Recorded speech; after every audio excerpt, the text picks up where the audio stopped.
Hi, hello. Welcome to this flipped classroom education series.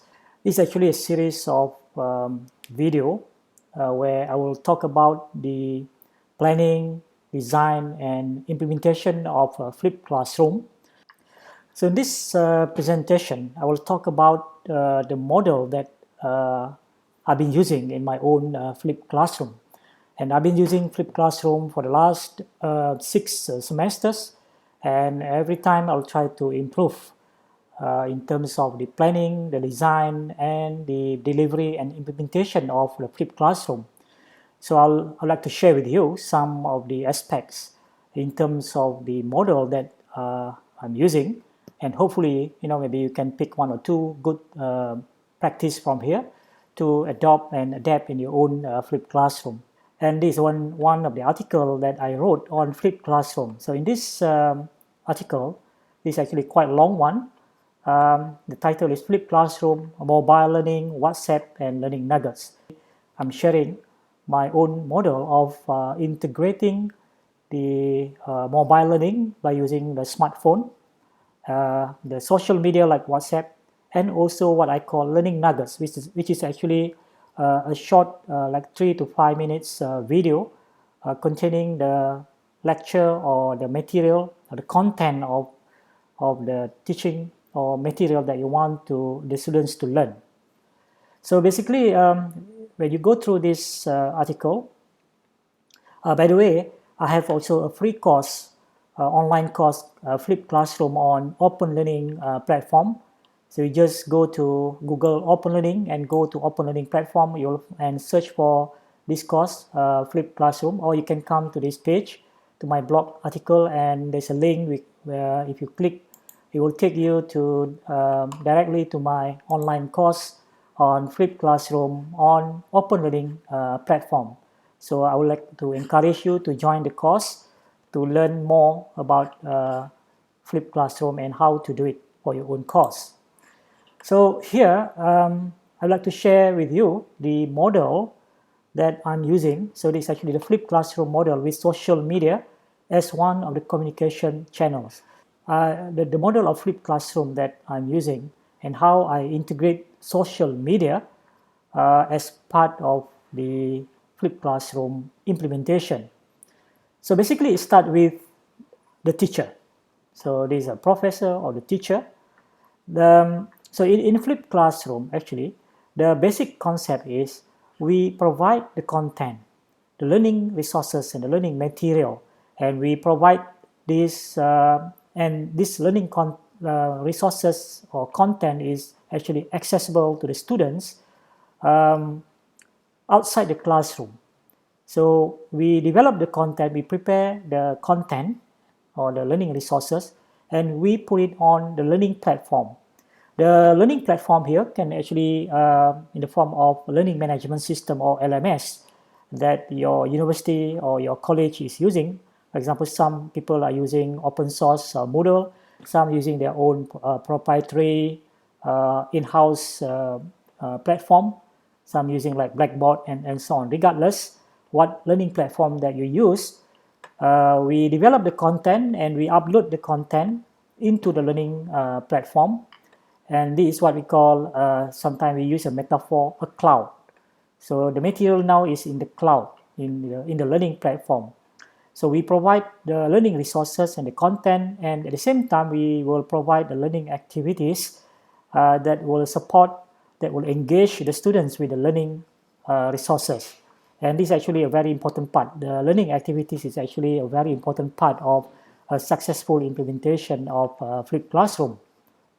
Now, we in our learning platform, one of the important element which I will elaborate later is to have the lesson plan. Okay, to have a lesson plan where the students now will know what they have to do before they come to the classroom, and what's going to happen in the classroom and what they have to do after the classroom. Okay, so now in the flipped classroom model, the students are actually expected and required to study the content that is made available on the learning platform or in the cloud before they come to the classroom.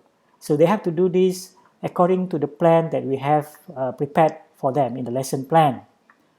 So meaning that before they come to the class, let's say tomorrow, they will have studied whatever content, the material, the video that we want them to watch, the learning assignment that they have to do, the quizzes they have to do, all these learning activities that engage them with the content before they come to the classroom. So they can do it at their own time, at their own pace, in their room, in their hostel, in their house, at their own convenient time.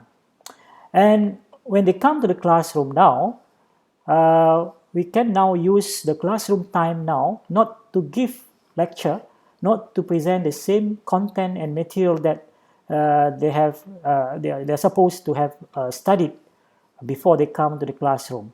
So now we can use the classroom time now not to give the content as in the usual manner that we do, but we can actually engage them in other learning activities so that now they can actually do the learning activities based on how we design the classroom and engage them further into, with the content so that they can actually construct their own understanding, their deeper understanding, and engage them with the content and achieve the learning outcome that we expect them to achieve at the end of the topic or at the end of the lesson.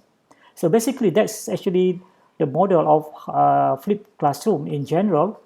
But in my case, I also use the social media intensively.